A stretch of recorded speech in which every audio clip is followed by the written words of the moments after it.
वो सादर जय हिंद, जय सुभाष। यह जो कार्यक्रम रखा गया है,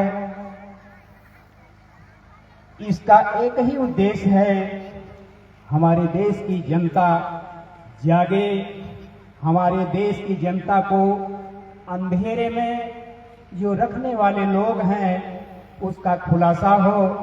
और इस पर हमारे मुख्य अतिथि जी विस्तार पूर्वक आप लोगों को सुनाए हैं, बताए हैं।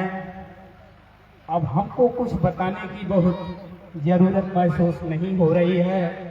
बस हम इतना ही कहेंगे कि ये जो होर्डिंग्स लगी हुई है, ये भारतीय स्वाधीनता संघ के बैनर तले ये जो कार्यक्रम हो रहा है, यह एक ही इसका उद्देश्य है कि हमारा जो देश है आर्थिक रूप से गुलाम बनाया गया है, इसको आजाद कराना, आर्थिक आजादी ही हमारा मुख्य उद्देश्य है। और इसीलिए अभी आपने सुना आरबीआई की स्थापना 1934 में हुई थी, लेकिन हमारे सम्राट नेताजी सुभाष चंद्र बोस ने आजाद हिंद बैंक की स्थापना किया था, national bank of Azad Hind, और वो किया था 1944 में, 5 अप्रैल 1944 को किया।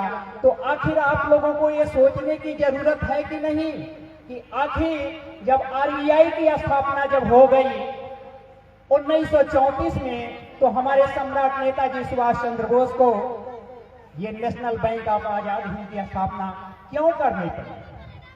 इसलिए करनी पड़ी कि ये जो आरबीआई है यह भारत की नहीं है, भारत का असली बैंक वो हमारे सम्राट नेताजी सुभाष चंद्र बोस ने उसकी स्थापना किया 1944 में।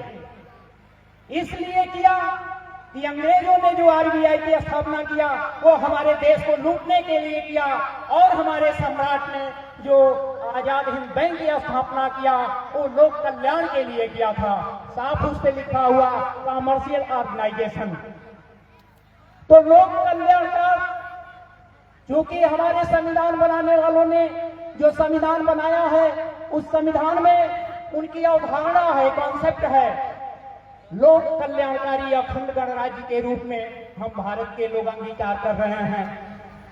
लेकिन 1950 से आज तक उस संविधान की बात की जा रही है, लेकिन हमारा देश जो है उस संविधान में जो कॉन्सेप्ट है लोक कल्याणकारी अखंड गणराज्य, लेकिन लोक कल्याणकारी अखंड गणराज्य हुआ? अभी तक नहीं हुआ। तो ये जो मूवमेंट चल रहा है लोक कल्याणकारी अखंड गणराज्य की स्थापना के लिए चल रहा है, और वही जो आप लोग वेद और शास्त्रों में पढ़ते आए हैं, सुनते आए हैं कि हमारा जो भारत देश है वो विश्व गुरु बनेगा। तो ये विश्व गुरु बनने जा रहा है। कैसे बनेगा? विश्व गुरु बनने के लिए, लोक कल्याणकारी अखंड गणराज्य बनने के लिए वो हमारे सम्राट नेताजी सुभाष चंद्र बोस ने मार्ग जो है प्रशस्त कर दिया है।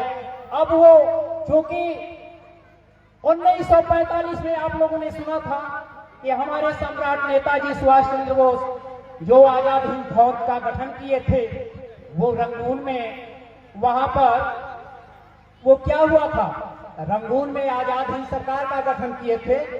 उसके बाद से 1945 में अंग्रेजों ने उनके ऊपर बमबारी शुरू कर दिया। 15 अगस्त 1945 को जब बमबारी करना शुरू किया तो उस समय आजाद हिंद फौज के सेनानियों ने, जिसमें वो कैप्टन मोहन सिंह जी थे, शहनवाज जी थे, उन लोगों ने रिक्वेस्ट किया, प्रार्थना करने लगे कि आप चले जाइए, क्योंकि अंग्रेज जो है आपके खून के प्यासे हैं, आप जिंदा रहेंगे तो ऐसे इसी तमाम फौजें खड़ी कर देंगे, तो आपका रहना जरूरी है। तो उस समय उन्होंने कहा था, हमारे सम्राट ने कहा था कि तुम झूठी सच्ची अफवाहों पर विश्वास मत करना, मौत मेरी मुट्ठी में है, नामुमकिन है मरना, अटल प्रतिज्ञा मैं निश्चित ही अंतिम युद्ध लड़ूंगा, युद्ध चरम पर जब होगा मैं आकर वहीं मिलूंगा। उस समय उन्होंने कहा कि जब युद्ध चरम पर होगा तो मैं आकर के सबसे मिलूंगा। और वहां से जब निकले तो कहां गए? सिंगापुर गए। और वहां सिंगापुर से 23 जून को उन्होंने संदेश दिया पूरे भारत के वासियों को। उन्होंने कहा, क्या कहा कि countryman at home, we are coming, wait for us and come and join us when I give the signal. उन्होंने कहा कि हम आ रहे हैं, हमारा इंतजार करो। तो आएंगे नहीं? उन्होंने कहा है आने के लिए, तो आएंगे कि नहीं आएंगे?